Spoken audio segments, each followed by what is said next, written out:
Hello and welcome to another tutorial here at Capo Productions. My name is David. Today we're going to be looking at how to play You and I by Diego Gonzalez. So I'm going to break this tutorial into two sections. The first section is going to be more or less a note-for-note transcription of the original guitar parts. It's a little bit harder and more catered for people that are intermediate. The second section, however, is an easier arrangement catering for people who are more on the beginner end of the spectrum. So if you jump ahead in the timestamps, you'll be able to navigate this tutorial and find what is most comfortable for you.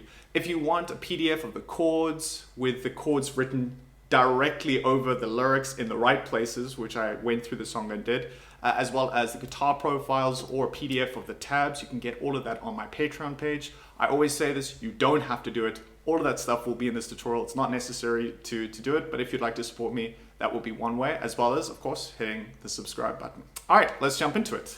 All right, before we get this party started, a couple of things that you're gonna wanna know. Capo on the 4th fret, make sure that your guitar is in standard tuning. And lastly, there are a couple of effects that are used in the guitar parts. Obviously, it's played on an electric guitar. I'm playing on an acoustic guitar. So I don't really have access to the same effects unless I plug it in.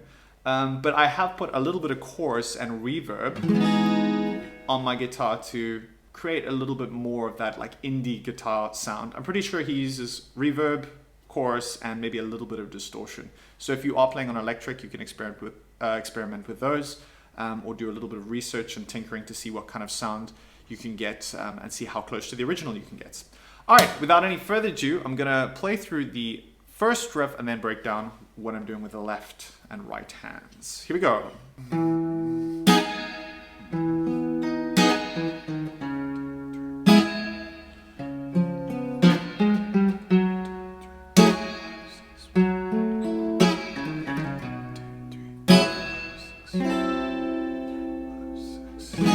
Oh man, what a beautiful piece of music that is, right? It's awesome. So we're going to start off with this major 7th shape, which is just a triangle with your last 3 fingers on the 4th and 5th frets, and your first finger is going to pick up the bass notes on the 3rd fret of the 5th string. So we want to get the timing in this 1, 2, 3, 4, 5, 6 kind of swing feel. 1, 2, 3, 4, 5, 6.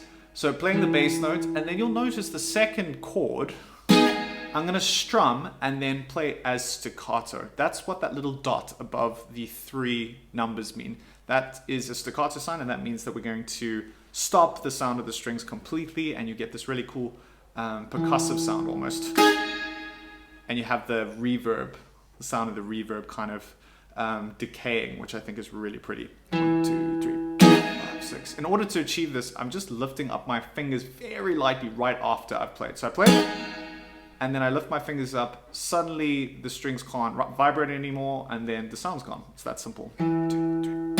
Bar 2, I'm picking up basically the lower 3 notes of the chord shape with my right hand. You'll notice I'm using thumb, index, middle. Of course, if you're using a guitar pick, you can just play each of those notes sort of in a downward motion.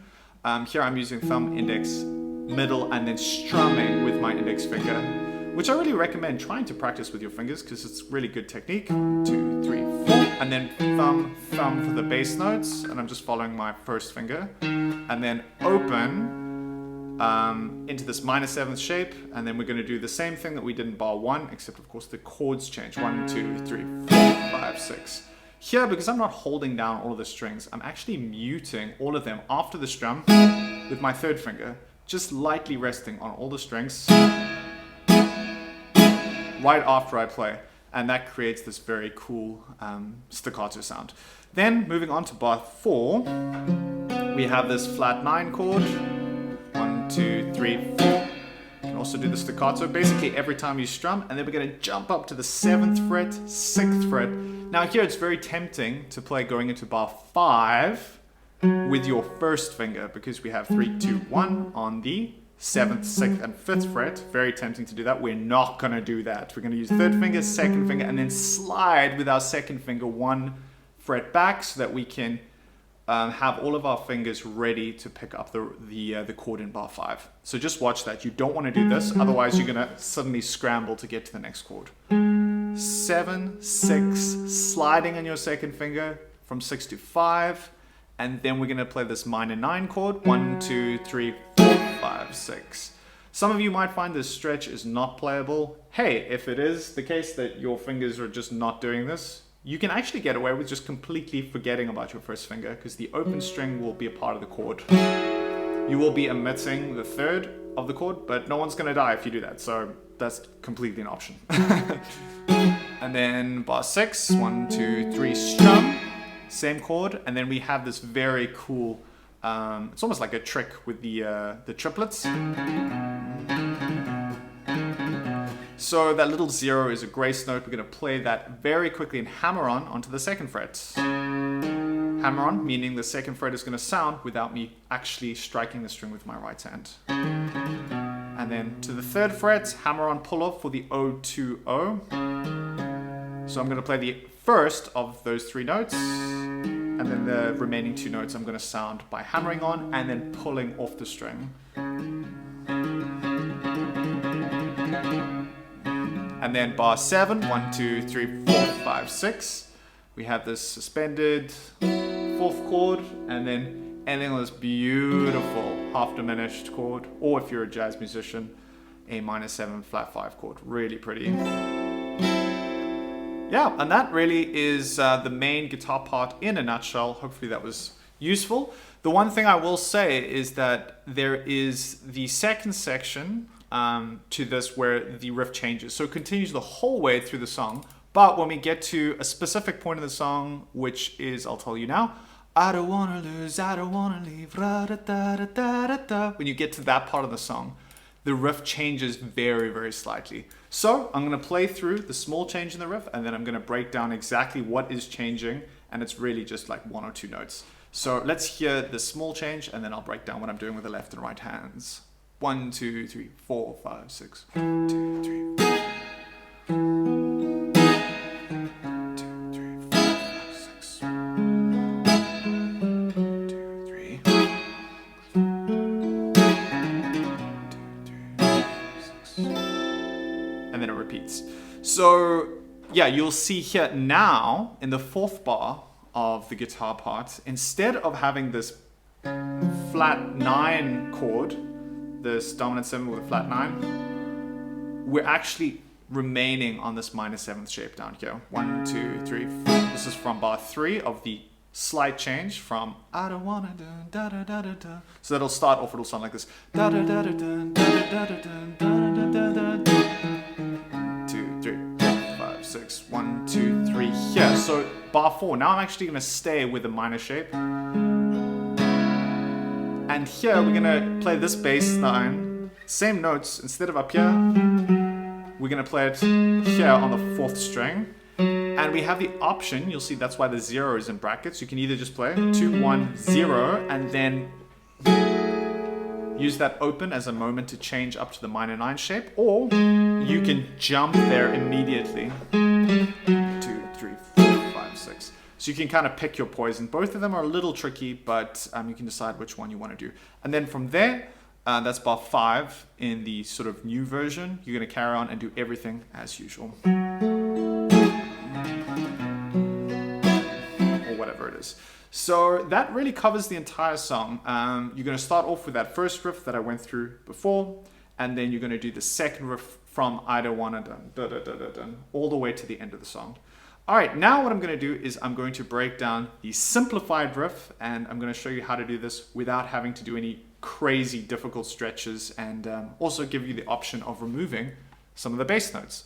Again, I'm going to play through it once and then break down what I'm doing with the left and right hands. Let's take it away. 1, 2, 3, 4, 5, 6. 1, 2, 3, 4, 5, 6.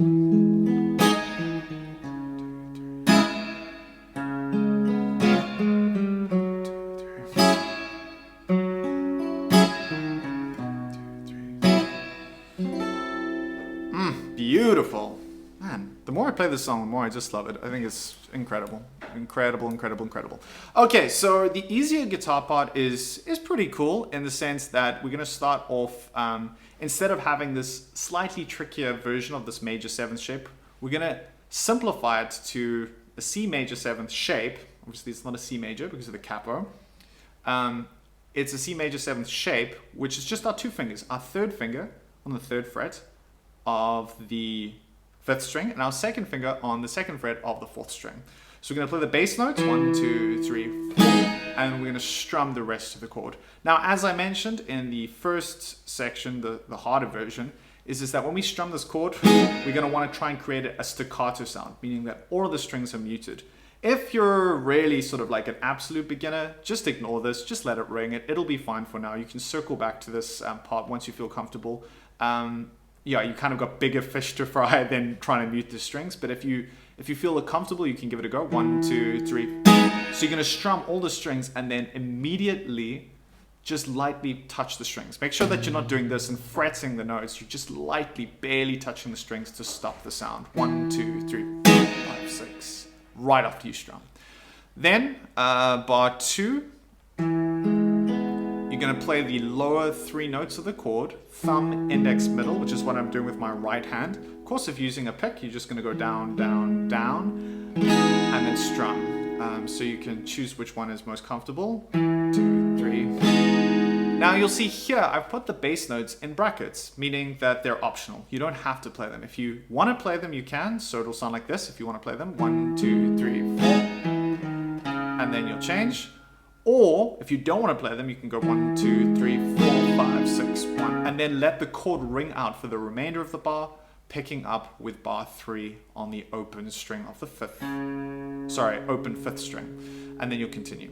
So let's go from bar 3, open bass notes, strum. Here we have a minor 7th shape with our first finger on the first fret of the second string and our second finger on the second fret of the fourth string. I'm going to strum that.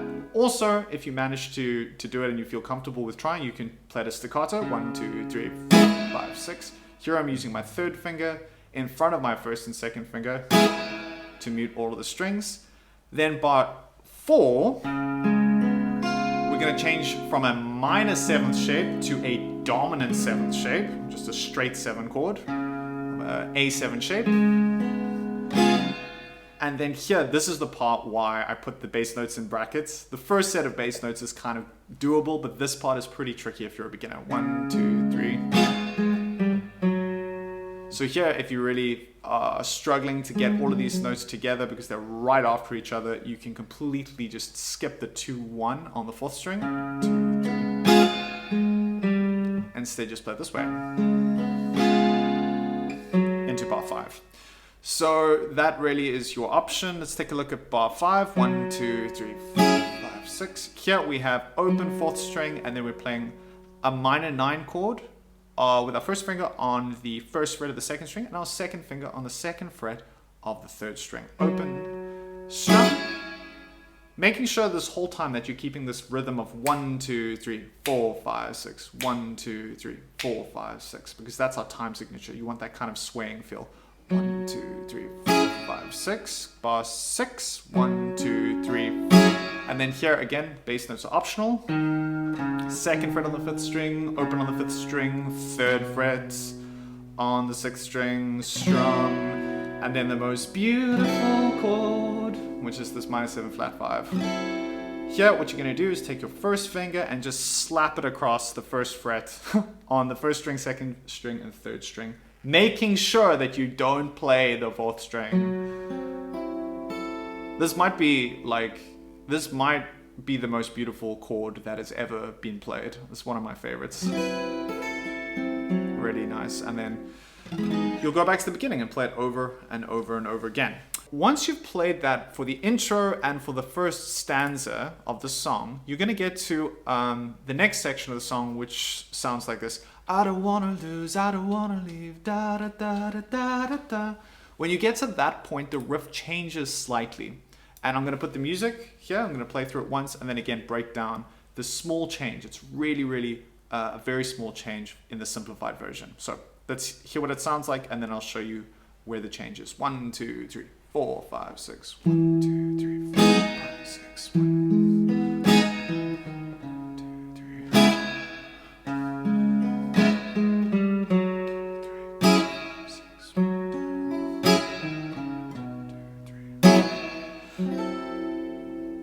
Okay, so the change is in the fourth bar. So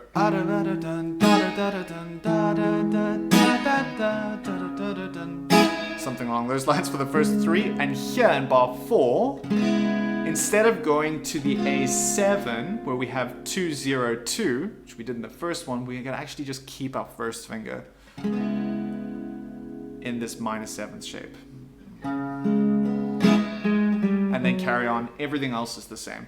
So one of the things you can notice is that there was a little bit of a hiccup trying to sing and play at the same time. You might find that that is a bit of a struggle initially. So what I would really strongly recommend is getting to the point where the riff is muscle memory, and then you can work on singing and getting the lyrics down at the same time, which often is a real challenge when you're playing this type of music where it's quite technical with the left and right hands. You're picking individual notes, and a lot of people find it difficult to multitask, including myself, especially myself.